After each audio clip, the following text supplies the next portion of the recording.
Hello, good morning, good afternoon, good evening, ladies and gentlemen, amazing one joining me from across the globe. How are you doing today? I hope you're doing amazing. I hope you're doing wonderful. I hope you're having a glorious and a refreshing weekend. And I hope all you're having a fantastic and glorious Sunday morning like I am doing here. I'm sending you greetings, love, and blessings from the beautiful Palma de Mallorca in Spain. And I just thought I was going to stop by while waiting for my breakfast to wish you a glorious start of a new day. I just want to encourage you to stay optimistic today, to stay proactive today. For you to be proactive, it means that you need to be in control of situations. You need to, in other words, pro is like before something happens, you prepare to respond based on who you are, so you are not just reacting to life circumstances and challenges. So when we talk of being proactive, you ought to, for example, if somebody's going to abuse you on this day, somebody's going to shout at you, thank you so much. If somebody's going to be mad at you and abusive, say things that you don't like, you can choose right now how your response is going to be. It doesn't mean that you're expecting to go through your day or go through life being abused or being insulted. No. We just know that there are some things that happen in life. People are different. People are going through their own trials and challenges in life. And it's got nothing to do with us. And we'll meet all sorts of people on this day and the days ahead of us. Some of them are there to shape and prune us. Some of them are there to reveal our authenticity. Some of them are there to build us. People come into our life, have encountering us for definite purposes, not by chance, not by accident, to reveal what is within us and to shape and build us. So if we don't like what is within us, we can then be able to change. We can have the opportunity to pour that out and then fill ourselves with what we really want to experience or be revealed when we go through pressure and challenges of any kind. Let me give you an example. I've got 2 jars here. Let me just give you this. Okay, it's a beautiful glass of orange juice. Alright. Let me see if I take my water away. Awesome. This is a beautiful glass of water. This is perfect. If you hit this glass from any direction, anyway, of course water is going to spill, am I right? What will spill is what is inside this glass. Water will spill out and never orange juice. If you hit this orange juice from any direction, hit it.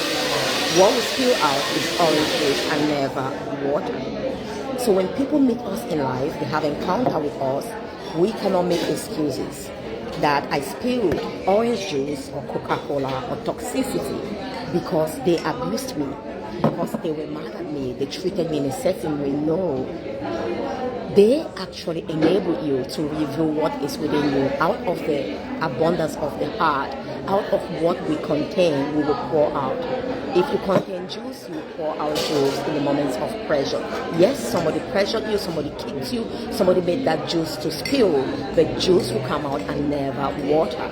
If you feel dirty language, filthy words, and someone insults and abuses you, then you will pour out negative, evil, and terrible words that are destructive and deadly.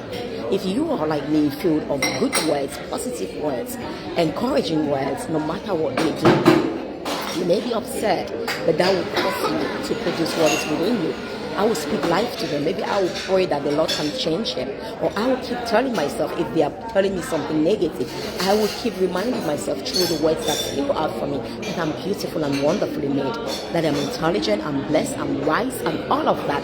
What they say doesn't matter because they are not within me. They don't have any power to change what is within me. They only have the power to change what is within them and change their lives. I have the ultimate power, willpower, authority to change my life and what is within me with the grace of God. But he has already placed what is within me. I change it maybe because I don't want to use it. I put a veil on it, or I start consuming water. If I take this water, okay, let me give you another thing. I keep consuming this water that originally I was juice. I keep pouring it. Eventually, I will have a diluted juice.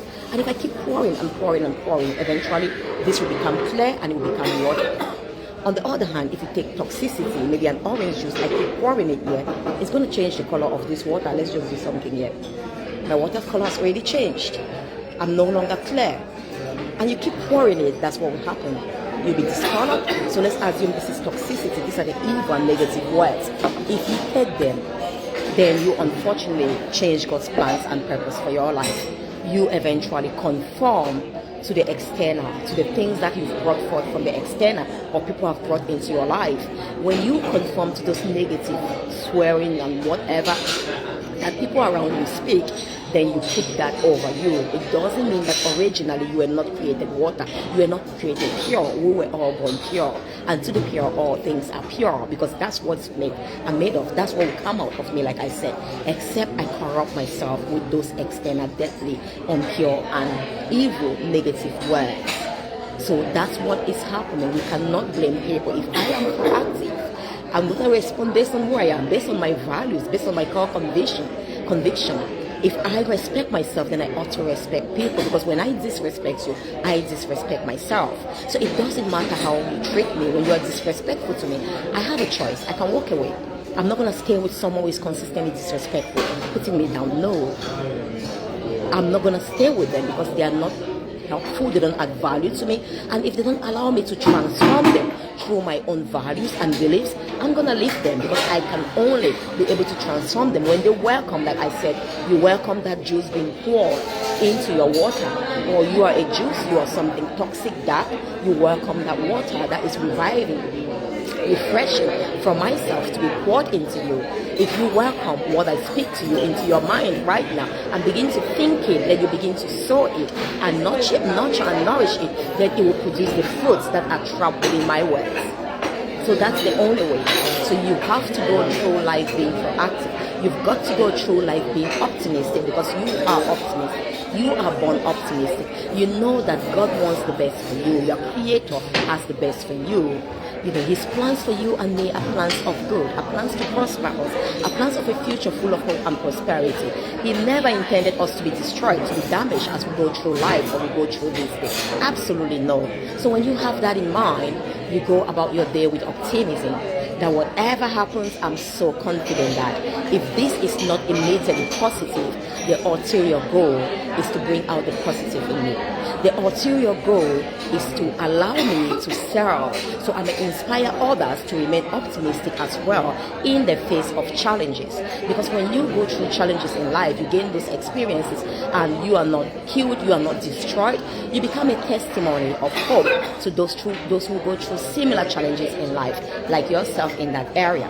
Because you can show them that I once went through these challenges. I was not, broken. I was not battered. I didn't die. I kept going on, and I know that road clearly. I know that path clearly. I know the pitfalls. I know the valleys there. Allow me to hold your hands and work with you. When you see me, you see hope, you see victory. Then you can have hope in your situation. So God takes us through certain situations and circumstances in life to empower us with tools, resources, the words of encouragement to be able to serve those who will go through those challenges that we have already gone through and we have conquered. So we may give them hope, we may help them, we may mentor them, we may guide them and enable them as well to be optimistic and to successfully win that battle or have victory over that situation and circumstance. Because in us they see hope. In our experiences they see hope and victory.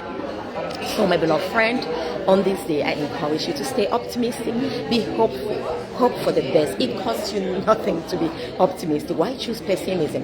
When we are pessimistic, we are hoping for the worst. Why would you hope for the worst? What does it change? Some say, okay, it doesn't make me become disappointed. When you hope for the best as well, you don't become disappointed, because there are things that are not out of your control or out of my control.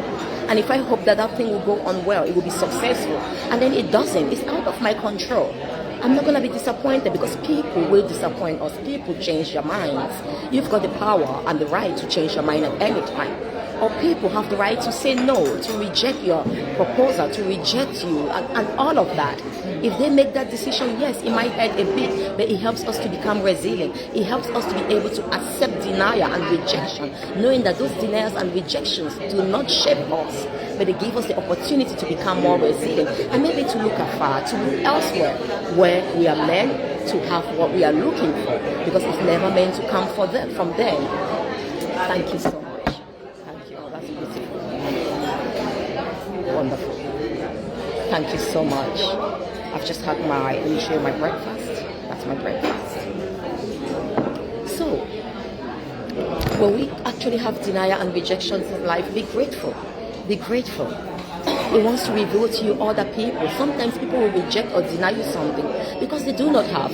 Imagine I'm made of oranges and you come to me, you think that because I live amongst water, I'm made of water.